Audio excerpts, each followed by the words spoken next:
Yeah, so that's the equivalency there. And just the other day, I saw Jared just pounding down a bag of Doritos.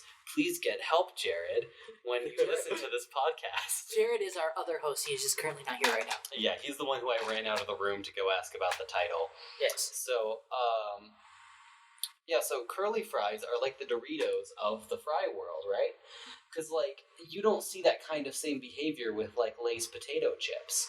And I think if curly fries could get out, if they could escape from the stigma of, oh, that's the kind of thing that you get with Arby's. And Arby's is not super well respected, but people like curly fries beyond Arby's. Yeah, it's the only other reason I go there aside from the chicken sandwich. Exactly. Sometimes people will entirely go to that restaurant for the curly fries. That is the draw to the entire restaurant. If they could break that stigma, I think it could become the Doritos of the chip world. The way that people generally are not going to sit down and just eat like a giant bag of Lay's, but a giant bag of Doritos. And now I'm going to set forward the idea that Arby's, it is not that its relationship with Arby's is as toxic as a relationship with Colonel Sanders in a KFC dating sim. Interesting. Yeah. Way to bring it around and tie it together. Good job. I'm just not over the fact that is going to exist in the world. I'm just in heavy denial. I don't know if I want to date Colonel Sanders yet. You probably. I wouldn't expect that you would. Exactly. Because there are several things I don't know about your interests. Yeah, do you want to tell us something in front of the whole podcast? He's quite old. I think he's dead. I mean, in the dating sim, he's a bit younger and, hot anime type. Oh gosh, I'm getting an image that doesn't need to be in my head. Oh, you're gonna look at the pure image once I show it to you. Lord. Well, back to curly fries. This is my defense. Good defense. Good answer. I have, like I said earlier, I have nothing against curly fries. I think they're good. Like you said, I will actually help you just a tiny bit with your argument. But I'll accept it. I've seen them at ballparks. West Michigan Whitecaps, which is one I typically go to. One of my teams that I like to support and go to a lot. They have curly fries. They have French fries, and they have curly fries. So they offer both. But I'm gonna stop right there and say that sounds extremely pleasant. I want to go to a ball game with you. Just get curly fries in Michigan. That just sounds like a nice little Midwestern. It is It's little nice. Midwestern movie. It's like my baseball game with Kyle, and then you get into a debate about Colonel Sanders. We're sitting there watching the game, just like, oh man, What else are like a whole film that way. What are his plans for the next few years? Yeah. But like I said, even then, French fries rule even ballparks and everything. I mean, they still have that giant appeal that they're sold everywhere. But I do get your argument where you're saying that curly fries probably aren't as, what's the word I'm looking for here? Probably aren't as widely accepted as French fries, probably. Mm-hmm. I don't know if anybody outside of the U.S. has actually had a curly fry, because I don't know if Arby's is outside the U.S. But it goes back to that Arby's stigma, man. Curly fries. I have nothing against Arby's. I don't know if people have anything against Arby's. I think curly fries exist, Seth. Well, at least not where I've been, which is mostly Latin America and Asia. So right. I don't think the world knows what curly fries are. They know what French fries are, but maybe Europe and some other more wealthy countries. But I mean, just Arby's itself would have a hard time getting any traction. I don't actually know how Arby's, because I generally think of it as being the not the best received place, which is weird because I think of Arby's pretty well. Yeah. But I feel like actually I'm gonna look up some of those fast food tier rankings and see where Arby's is. Okay. You could make an argument, I guess, with curly fries. It's maybe a uniquely American kind of deal, and that's why perhaps they're kind of got a strength. French fries kind of were agglomeration of French and Belgians and Spanish and some Aztecs. I mean, it's just starts out. Yeah, I mean, French fries is just a simple matter of dropping it into grease until it is ready. Until it starts floating. Somebody who has worked in fast food. Sticks. Yeah. Okay. Well, curly fries, it has that unique taste to it, so therefore it's more of a... Yeah, it's like you took the idea, curled it up, mixed it with some interesting spices and ingredients, and got something new with it. Okay, I have some data here with the concept that Arby's has a stigma.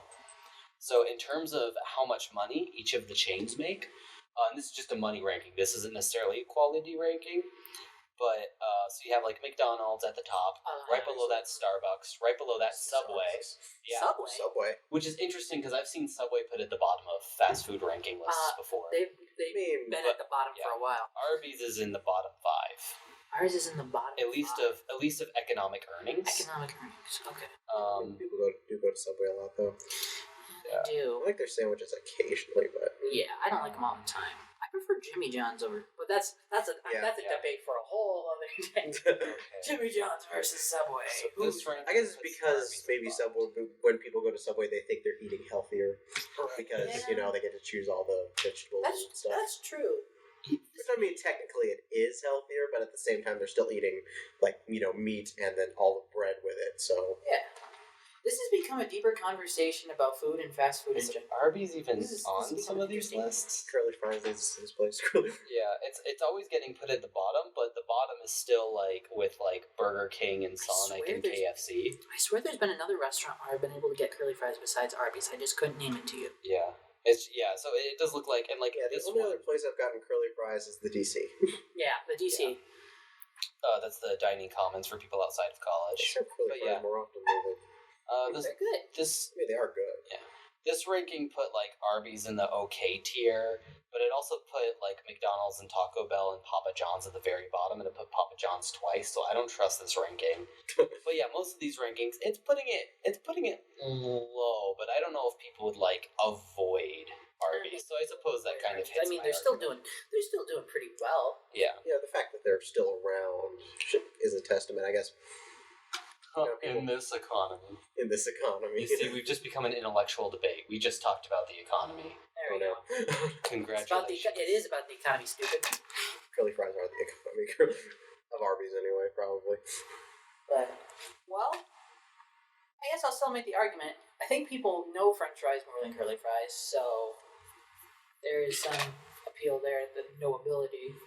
If more people around the world know about French fries, there's got to be something good there. Okay, we have about 8 minutes left in the podcast, and I'm going to say curly fries lost. I'll say that. I'm sorry. Yeah, pretty much. I have nothing against curly fries. They're great. You should probably go try some. But French fries are just way better. They are. I'd much rather have some French fries. Yeah, they're way better. They're more summer versatile. Craving them every day when I came home from work. I don't think I'd have that reaction with curly fries. They're just too the onioniness and the powdery. Spice. I generally love garlic and oniony flavors, but it's just too overwhelming. Yeah, so I could eat the truth comes out. Several cartons of normal regular fries. Well, maybe only one or two of curly fries. Oh wait, my argument resurrects from the dead. Back to Subway.